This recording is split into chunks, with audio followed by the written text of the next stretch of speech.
I'm Logan Crawford, and right now on Spotlight, we're delighted to feature a very talented, a very prolific writer. Her name is Shelby Wagner. She is a multifaceted author and an expert in navigating the complexities of grief, internet dating, and the perilous world of scams. We're going to take a look at her books, Learning to Dance in the Rain, Surviving Grief, Internet Dating, Romance, and Scams, and Scams, a Resource Guide, both of which offer invaluable insights and guidance for facing these challenging aspects of modern life. We're delighted to have this very talented author join us here today on Spotlight. We thank the team at Prime 7 Media for helping us put her in the spotlight today. And we ask viewers like you to support writers like her by subscribing to our channel. Shelby, great to see you here today on Spotlight. Thank you, Logan. It's great to be here. I appreciate meeting you and being on your show. Oh, I appreciate you being here and sharing all your wisdom. Were you caught up in a scam? Is that how you became an expert on scams? Tell us a little bit about how this caught your interest. Several. Yeah. It's a crazy age. Who hasn't been? Right Yeah. now, the scammers are so prolific and getting better and better that it's very difficult to tell the real from the fake anymore. Exactly. So, I got a message. Well, I'd been waiting in the hospital room for a long time, 2.5 hours, for them to settle my husband in the ER, in the waiting room.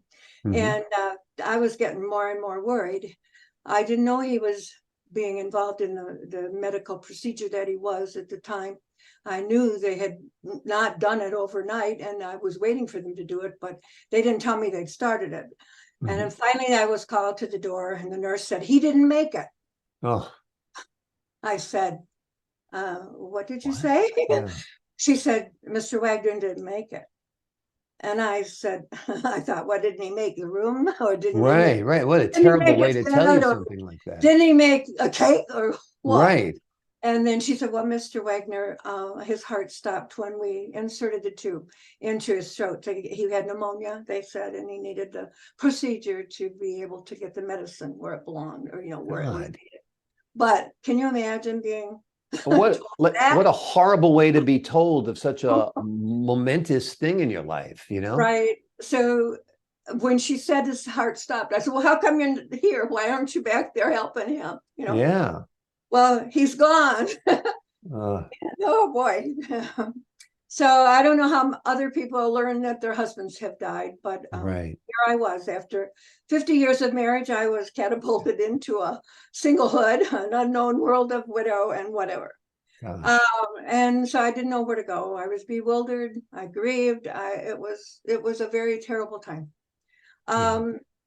My daughter invited me to come and live with her until I sold my house in Tennessee. She lived in Michigan, and she knew I'd never lived alone, and that I was in pretty bad shape. So I went and lived with her there. I had her family, her extended family friends, naturally, but I didn't have a friend of my own, and all of those people were working, and here I am. I'm trying, during the daytime, keep myself occupied. I read a lot. I played the piano. I went and walked the malls. I wanted a friend. And after about 6-7 months, I asked my daughter, what would you think if I started on online dating? She lived in the country. I had no place to meet people other than church. And I had met a few, but nothing was going anywhere. Yeah. Well, mother, you don't want to do that, she said. Yeah. She didn't think I was ready. She says, you'll get scammed. And I did. Oh, I asked my son, I went upstairs and asked him what he thought, because he'd met his wife on Match.com. Oh my, he hit the ceiling too. I should have taken their advice. I wish I did, but yeah, but you're lonely, you're still grieving, you just need a Band-Aid to feel better, and you thought a relationship would help. Right. So I subscribed, and immediately my inbox was full. And I thought, wow, I've never had this experience. This much attention in my whole life, right? Yeah. Right. So I wrote to a few, and it was within a few days, I knew they were all scammers. Mhm. How did I know they were all scammers? Because they asked me for money by the end of the week. Right, exactly. Right. And so that's the biggest clue. If you want to know what the biggest clue is, if you're asked for money, that's number one clue. Number two, they'll ask you to send money, wire transfer someplace. So buy gift cards, and Bitcoins. And Yeah. I got into Bitcoins also Yeah. because 4 years later, when I had met a partner and then I was single again. So 4 years later, guess what? I had got into a lot of debt publishing my first book Mm. to tell people to be careful Of online, scams, yeah. right? And someone introduced me to the cybercurrency.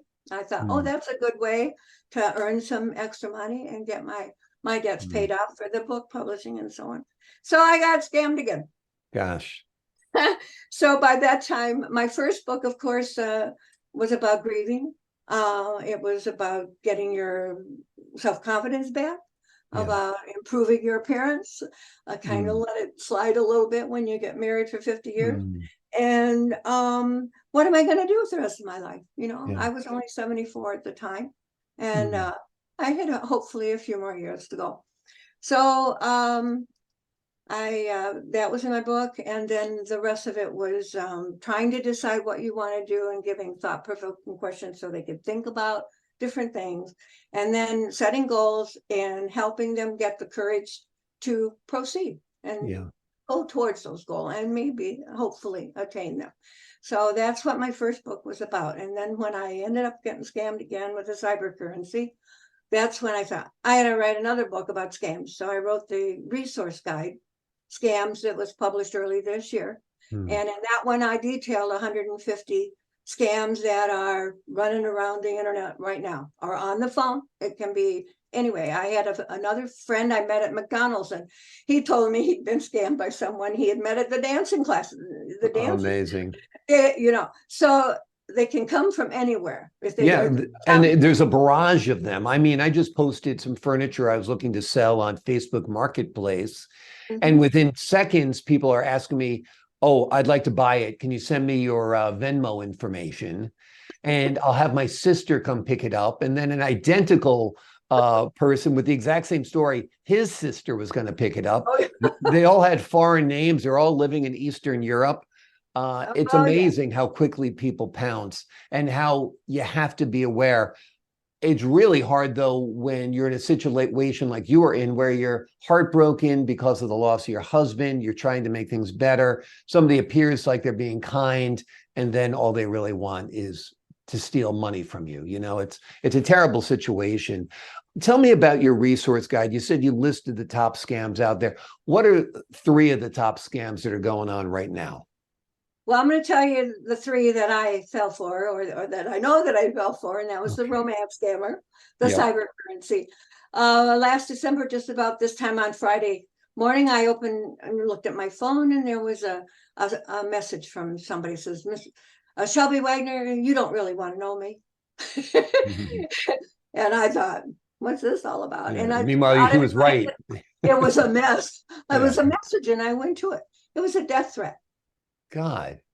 Ah, oh my, this has got to be a scam. I've been through all this other stuff. It's definitely got to Right. be a scam, but there's always that, what if Yeah. it's true? Right. So I talk about those three times.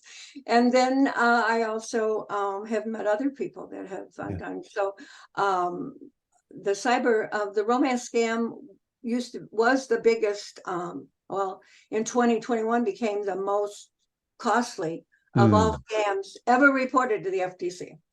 Unbelievable. And I guess cybercurrency is now coming up to beat that.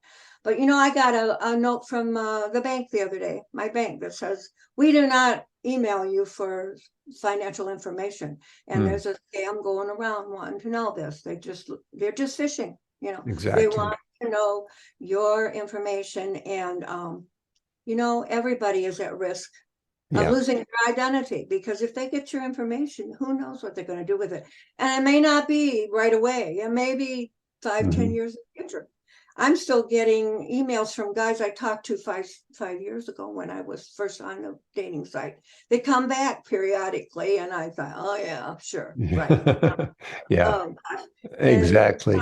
yeah, but there was let's see, there are all kinds of them. I'm sure. I'm sure. I think the biggest common denominator is financial information. As soon as anybody online who you really don't know, even if you feel like you do, Mhm. asks you for money, asks you for a wire transfer, asks you for your routing number, asks you for any of the above, Right. you are in danger. Warning, Will Robinson, you might be Mhm. being scammed. Mhm. Watch out, Right. watch out. Right.